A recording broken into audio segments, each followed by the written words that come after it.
Hello everyone, today we're going to talk about the KV-1 heavy tank and its versions. For example, the KV-1S and the KV-85. However, these tanks deserve their own video as well, so I'll keep it brief on these tanks. I hope you guys will enjoy this video. If you do, please consider subscribing and liking the video. I see that only 9% of you subscribed, so if you're part of the 91%, please consider subscribing and helping my channel out. The like goal for this video is 200 likes, so if you can reach that in 24 hours, I will have a video ready in 48 hours. Anyway, here we go. The KV-1 tank first shocked the Germans, and for good reason.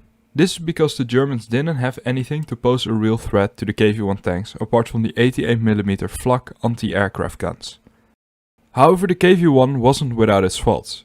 The KV-1 was a 45-ton beast, powered by a 12-cylinder V2 engine. This could produce up to 600 horsepower and allowed the KV-1 to have a top speed of 35 km an hour. The KV-1 was 6.8 meters long, 3.3 meters wide and just over 2.7 meters tall. The KV-1 had a maximum armor thickness of 19mm and this was on the turret behind the main armament. The hull was 75mm thick and the lower plate was also 75mm thick. The sides are obviously not as well armored as the front, but this is normal for a tank. This means that it has an all or nothing side. This means that the most important sides received all of the armor, in this case it's the front. And the sides will have reduced armor or barely armor. This is to reduce the costs and make production less complicated and easier. One of the few tanks which isn't part of this rule is the IS tank. This tank has about 100mm of armor everywhere. Speaking about production. This is one of the most produced heavy tanks ever. One of the sources claimed that this number is about 5,219. The KV-1 was outfitted with a 76.2mm F32, but this was replaced with a 76.2mm ZES-5. This main armament proved to be sufficient against the Panzer IV tanks and the tanks before that, but once the Tiger I and the Panther tanks were introduced, this main armament seemed outdated. According to Tank Encyclopedia, the crew of the KV-1 consisted of one driver, a commander and two gunners. Another downside of the KV-1 is that the commander and the gunner were severely hampered by the restricted view of the tank inside. This would almost make it impossible to detect small enemy puck guns first. This was actually so bad that almost every engagement the KV-1 was involved in was because the turret or hull got struck by an ineffective enemy shell. And trying to find them with the periscope PT-47 was a real pain. But as the war progressed, the puck guns became bigger and required something to tow it. So spotting them became somewhat easier for the KV-1 gunners. The idea of making the KV-1 came from the Spanish Civil War, where the Soviet tanker experience made it clear that they needed to resist the mass-produced 37mm anti-tank gun. And the heavy tank focus should be shifted from heavy firepower to heavy armor. In 1937, the main Directorate of Armored and Mechanized Forces solicited a proposal for an anti-tank gun destroyer with shell-proof armor. This had to be able to resist 37mm and 45mm anti-tank guns from point-blank range and 75mm from 1200 meters. This new project was deemed important enough that two design bureaus in Leningrad were assigned to design competitive prototypes. The original design required to have the same design as the T-35, but the engineers quickly convinced the GABTU to remove the decorative machine gun turrets, reducing it to the main turret and two smaller turrets, one 76mm turret and two 47mm turrets. The May 1938 meeting led to the redesign of the T-100 and the SMK tanks. The coating team became convinced that there was a more practical way. This would be to eliminate the 47mm turrets and to simply use one 76mm turret. Because the problem with the twin turret design meant that eventually the main turret had to be mounted on a heavy armor pedestal, which added a lot of weight. This weight could have better been used to thicken the main turret. This project was named the KV project after Marshal Kliment Voroshilov. In August 1938, Kotin displayed his KV-1 project, and Stalin approved the KV-1 design as well as the T-100 design and the SMK design. However, there were several issues with both the T-100 and the SMK design. For example, during the trials it was found that the T-100 was overweight and very sluggish to drive. Moreover, for both the T-100 and the SMKs it was difficult to coordinate both turrets at the same time. But this was not at all surprising because the T-35 was notorious for having the same shortcoming. so as you can imagine the KV-1 came out as best of the three tank designs. The first KV-1 heavy tanks were issued to the troops in the summer of 1940. The initial idea behind it was for the KV-1 to be produced only 50 times, but after the successes in Finland this was increased to 243 KV tanks. 141 of them being the KV-1 and 102 of them being the KV-2. The production began at Chelyabinsk, where production slowly started in spring 1941. The early KV tanks were plagued with engine and transmission issues. It did not provide enough horsepower and had difficulties with steering.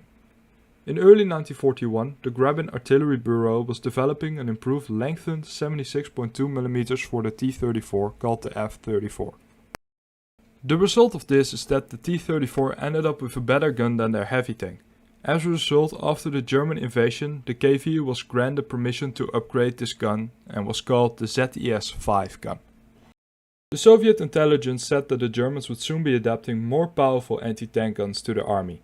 As a result, a requirement for an up-armored KV series was approved. This was named Object 222, or better known as the KV-3. The KV-3 had an up-armored hull. It weighed about 3.5 tons more, and to compensate for this they had to put in a bigger engine into the tank.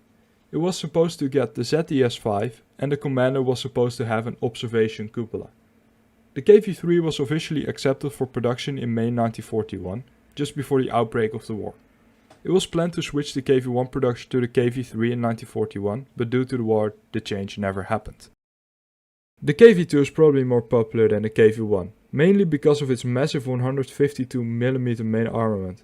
This tank was mainly meant to be a heavy breakthrough vehicle to help penetrate heavy defended reinforced bunkers. This projectile weighed about 52 kilograms and had a 436 meters per second muzzle velocity. It had a penetration power of 72mm of steel at 1.5 kilometers, but also had a special round for penetrating concrete, and this tank could carry up to 36 rounds. The KV-1S. The S stands for speedy because they fitted the most powerful engine they had in that tank. But the primary source of improvement on its mobility was the weight reduction. The designers came up with a smaller turret, a slightly thinner hull, and lighter road wheels. This eventually lost the KV-1S about 5.5 tons, which gave it a considerable edge on the heavier versions of this tank. A new transmission and some powertrain improvements also made the tank quicker and more reliable compared to its predecessors. But due to some production issues, some used the old transmissions. These received the name the KV-1SM. And they also gave the commander a cupola to improve his situational awareness but without a hatch. In total there were about 12,032 produced of this tank. The KV-85 was a stopgap tank. This was to bridge the gap until the IS would be produced. The most practical solution was to get the IS-85 turret, otherwise known as the IS-1, and merge it with the KV-1S chassis. This hybrid tank was originally referred to as the Object 239 and was later changed to the KV-85. But due to its short-lived purpose, it was only produced 148 times, which makes this vehicle quite rare. One of the other reasons for low production was that the DT-5 gun was in high demand, for example for the T-34-85 and the Su-85. And of course you have several different versions like the KV-8 flamethrower and the Su-152 which used the KV-1S chassis. Service history. Only a handful of KV-1s were operational when Operation Barbarossa began. Usual figures are about 530 operational in 29 Mechanized Corps, alongside all available T-34s. They first met the Wehrmacht on June 23, 1941, the second day of the invasion. More precisely, it was this battle, when the Soviet 2nd Tank Division from the 3rd Mechanized Corps clashed with the 6th Panzer Division near Skaudvilė. They encountered little resistance of forces mainly composed of PaK-36s, 38 AT guns and Panzer 35 light tanks. The next day, a single KV-1 successfully blocked an offense of some of the elements of the 6th Panzer Division for 24 hours, before running out of ammunition and retiring. It was hit dozens of times by different calibers but remained unscratched. On August 14, 1941, a small unit of 5 well-hidden entrenched KV-1s, plus 2 in reserve with twice the usual ammunition supply, were skillfully placed around the road bordering a swamp. This unit destroyed 43 German tanks from the 8th PZD during a single half-hour action. My opinion. The KV-1, just like other designs during the early 1940s, had a lot of shortcomings. For example, the lack of visibility and unreliability. It was also very heavy, which doesn't do you any favors, but it had some great protection and a decent main armament for its time, especially once the ZES-5 was fitted on the KV-1.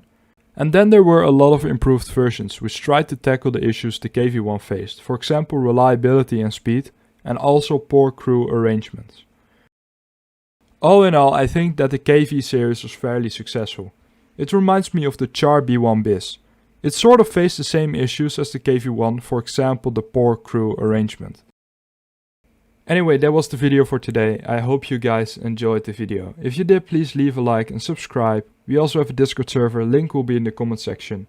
And I also have an Instagram page, link also will be in the comment section. And that was it. See you guys.